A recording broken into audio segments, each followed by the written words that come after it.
The Holy Bible, New King James Version, Judges 4. When Ehud was dead, the children of Israel again did evil in the sight of the Lord. So the Lord sold them into the hand of Jabin king of Canaan, who reigned in Hazor. The commander of his army was Sisera, who dwelt in Harosheth Hagoyim. And the children of Israel cried out to the Lord, for Jabin had 900 chariots of iron, and for 20 years he had harshly oppressed the children of Israel. Now Deborah, a prophetess, the wife of Lapidoth, was judging Israel at that time. And she would sit under the palm tree of Deborah between Ramah and Bethel in the mountains of Ephraim. And the children of Israel came up to her for judgment. Then she sent and called for Barak the son of Abinoam from Kadesh in Naphtali, and said to him, Has not the Lord God of Israel commanded, Go and deploy troops at Mount Tabor, take with you 10,000 men of the sons of Naphtali and of the sons of Zebulun, and against you I will deploy Sisera, the commander of Jabin's army, with his chariots and his multitude at the river Kishon, and I will deliver him into your hand? And Barak said to her, If you will go with me, then I will go, but if you will not go with me, I will not go. So she said, I will surely go with you, nevertheless there will be no glory for you in the journey you are taking, for the Lord will sell Sisera into the hand of a woman. Then Deborah arose and went with Barak to Kadesh. And Barak called Zebulun and Naphtali to Kadesh. He went up with 10,000 men under his command, and Deborah went up with him. Now Heber the Kenite, of the children of Hobab the father-in-law of Moses, had separated himself from the Kenites and pitched his tent near the terebinth tree at Zanim, which is beside Kadesh. And they reported to Sisera that Barak the son of Abinoam had gone up to Mount Tabor.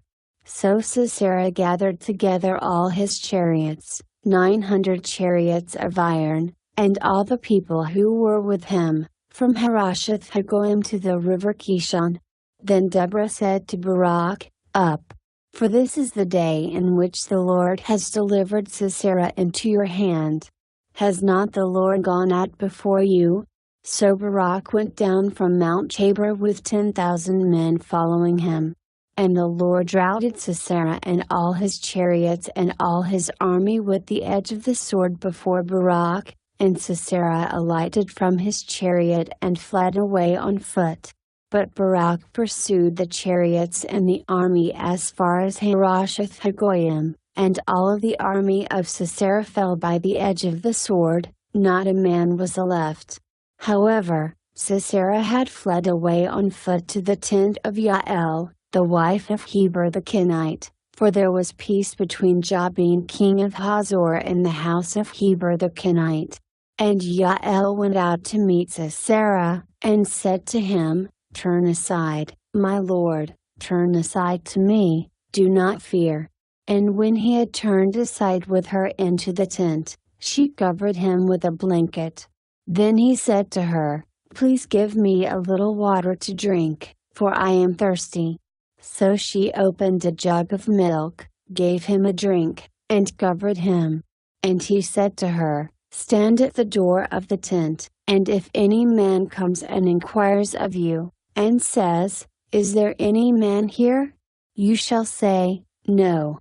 Then Jael, Heber's wife, took a tent peg and took a hammer in her hand, and went softly to him and drove the peg into his temple, and it went down into the ground, for he was fast asleep and weary. So he died. And then, as Barak pursued Sisera, Jael came out to meet him, and said to him, Come, I will show you the man whom you seek. And when he went into her tent, there lay Sisera, dead with the peg in his temple. So on that day God subdued Jabin king of Canaan in the presence of the children of Israel. And the hand of the children of Israel grew stronger and stronger against Jabin king of Canaan, until they had destroyed Jabin king of Canaan.